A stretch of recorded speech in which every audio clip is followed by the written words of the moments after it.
Le leadership féminin a reçu beaucoup d'attention dans cette pandémie, et pour de bonnes raisons.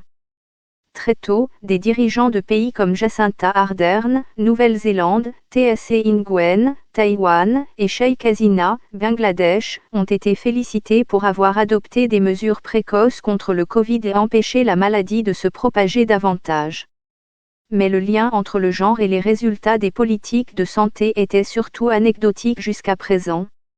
Une nouvelle étude menée au Brésil suggère que le fait d'avoir une femme à la tête d'une organisation peut sauver plus de vies en cas de pandémie que le fait d'avoir un homme aux commandes.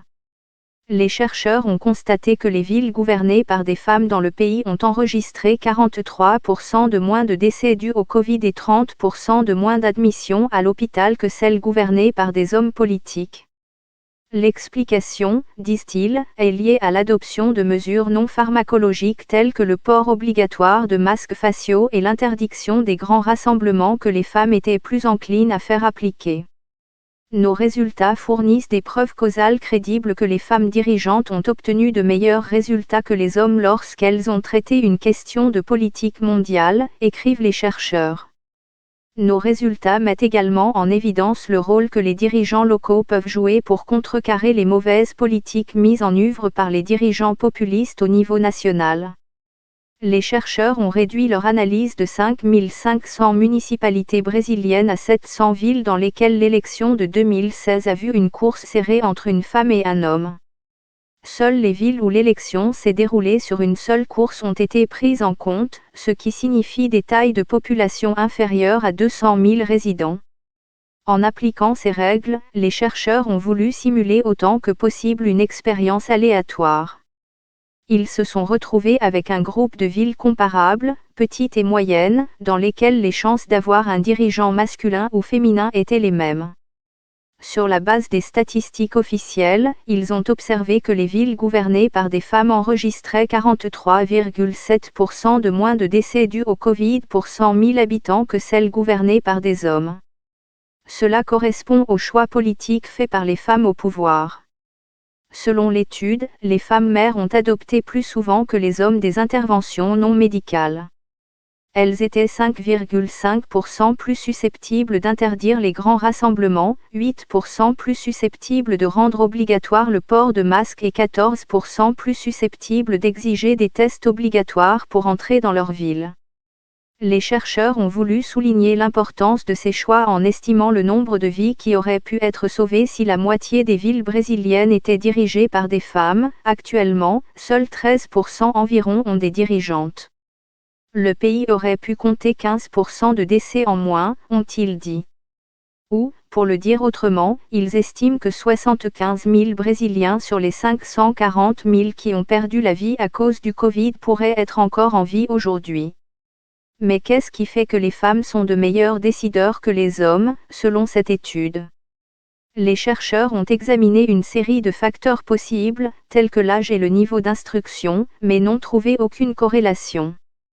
Ils ont également constaté que les résultats n'étaient pas liés aux mesures prises avant la pandémie et susceptibles de modifier les résultats sanitaires, comme l'augmentation du nombre de lits d'hôpitaux ou les investissements dans la santé publique. Il est intéressant de noter que les dirigeantes ont adopté des mesures restrictives même dans les municipalités où le président d'extrême droite brésilien, Jair Bolsonaro, a reçu une part plus importante des votes. Bolsonaro s'est farouchement opposé à l'utilisation de masques faciaux et à toute forme de restriction, allant jusqu'à bafouer personnellement les règles de distance sociale. La vérité est que, lorsque vous regardez les données sur le parti et l'affiliation politique, les femmes mères ont eu tendance à être même un peu plus conservatrices par rapport à leur père masculin, explique le coauteur Raphaël Bruce, de l'Institut INSPER. Selon Madame Gaget Miranda, chercheuse en politique publique à l'Università degli Studi di Milano Bicocca en Italie, qui n'était pas liée à la recherche, les explications pourraient se trouver dans les caractéristiques souvent associées aux femmes, une plus grande aversion au risque. Si les femmes en général le font, les femmes mères doivent aussi le faire, et ces dernières ont le pouvoir politique d'exiger que la population suive, ajoute Madame Gaget Miranda. L'étude a été menée par des chercheurs des universités de São Paulo et de Barcelone, ainsi que par l'INSPER. Elle est encore sous forme de préimpression et n'a pas encore fait l'objet d'un examen par les pairs. Mais ces résultats vont dans le sens d'autres études qui aboutissent à des conclusions similaires ailleurs. Un article publié en 2020 dans le Journal of Applied Psychology a révélé que les États américains gouvernés par des femmes enregistraient également moins de décès que ceux gouvernés par des hommes. Une analyse plus poussée a montré que les femmes faisaient également preuve de plus d'empathie et de confiance lors de leur briefing avec la presse.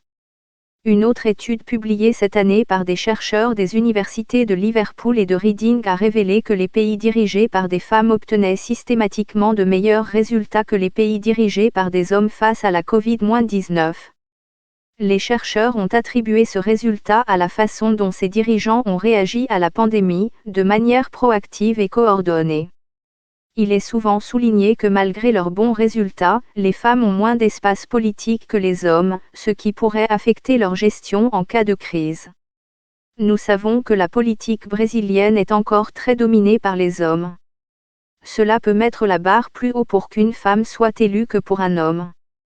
Ainsi, seules les femmes les plus qualifiées finissent par remporter les élections ou par être proches de la victoire, explique Madame Gaget Miranda. Monsieur Bruce, qu'auteur de l'étude, reconnaît que cela pourrait être une possibilité. Peut-être que les femmes mères finissent par prendre de meilleures décisions sous pression parce qu'elles sont déjà confrontées à plus de pression et à des défis supplémentaires dans leur carrière politique, dit-il. Mais ce n'est pas quelque chose que nous pouvons observer et mesurer à l'aide de données statistiques.